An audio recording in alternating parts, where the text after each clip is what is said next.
Assalomu alaykum qadrdon muxlis. Siz bilan siz bilgan va kutgan kanal turfa olam. Germaniyani Jangi Welt agentligining xabariga ko'ra, Vladimir Zelenskiyning Belarusga nisbatan qo'llayotgan taktikasi 3-Reyx davridagi usullarni eslatmoqda.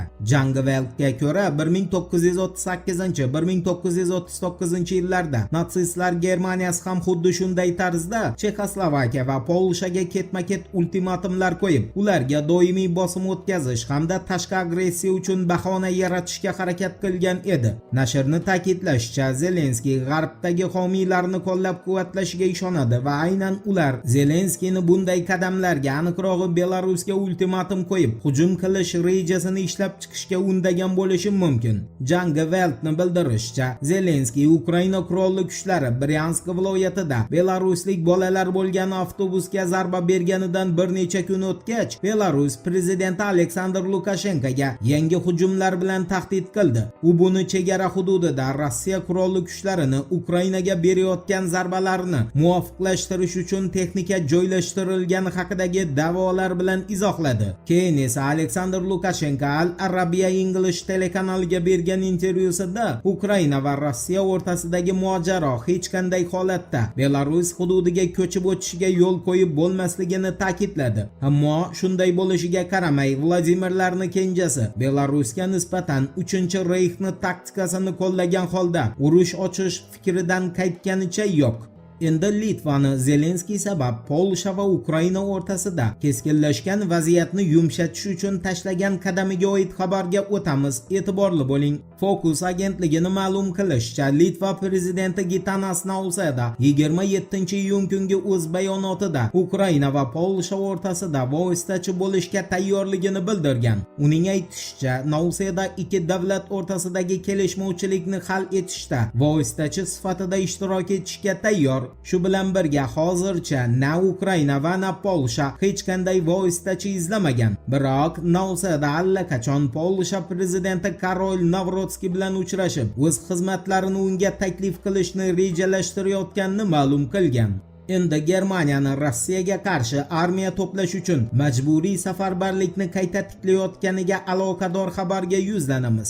Bundestag mudofaa qo'mitasi rahbari Thomas Revekampning Bild agentligiga ma'lum qilishicha, agar Germaniya armiyasiga yetarlicha ko'ngillilar jalb qilinmasa, mamlakatda majburiy harbiy xizmat qayta joriy etilishi mumkin. Thomas Revekampga ko'ra, Germaniya o'zini o'zi og'ir ahvolga solib qo'ygan mamlakat sanaladi. U go'yoki o'z qo'llarini o'zi kesib tashladi. Negaki Berlin atom elektrostansiyalarini yopdi va Rossiyadan energiya olishdan voz kechdi. Endi esa Rossiyadan kelayotgan ehtimoliy tahdid sabab iqtisodiyotini eng so'nggi tayanchlarni ham yo'q qilib, muhandislar va zavodlarni harbiy ishlab chiqarishga yo'naltirishga o'tdi. Shu bilan birga Thomas Revekampning fikricha, Germaniya hukumati Ukraina Germaniyani gaz quvurlarini portlatganiga qaramay, Kiyevni moliyaviy jihatdan qo'llab-quvvatlashda davom etmoqda.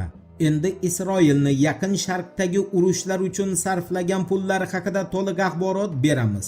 Zamon Isroil agentligining xabar qilishicha, 2023-yil 7-oktyabrdan buyon Isroilning G'azo sektori, Livan, Suriya va Erondagi harbiy harakatlari mamlakatga umumiy hisobda qariyb 700 milliard shekel, ya'ni taxminan 205 milliard dollar iqtisodiy zarar keltirgan. Zamon Isroil ma'lumotlariga ko'ra, Isroil banki axborotiga asoslangan hisob-kitoblarga binoan davlatni to'g'ridan-to'g'ri xarajatlari allaqachon 118 milliard dollardan oshib ketgan. Shundan taxminan 71,2 milliard dollar harbiy ehtiyojlarga, 9,6 milliard dollar kompensatsiya to'lovlariga, 16,7 milliard dollar fuqarolik xarajatlariga sarflangan. Zamoniy Isroil tadqiqotchilari Amerika Qo'shma Shtatlarini Isroilga ko'rsatgan harbiy yordamini, to'g'rirog'i qurol-yarog', o'q-dori va harbiy texnikalar yetkazib berish qiymatini taxminan 26 milliard dollarga baholagan. Shu Shu bilan birga ushbu hisob-kitoblarga davlat tomonidan qoplab berilmagan fuqarolarning shaxsiy zararlari, shuningdek xususiy sektor ko'rgan zararlarning katta qismi kiritilmagan.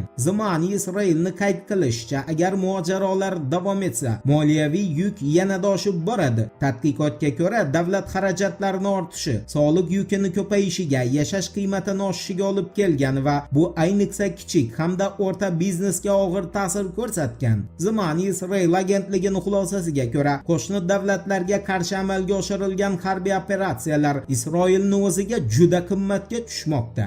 Voqealar rivojini birgalikda kuzatamiz. Turfa bilan qoling. Siz kutgan kerakli ma'lumotlar hali oldinda.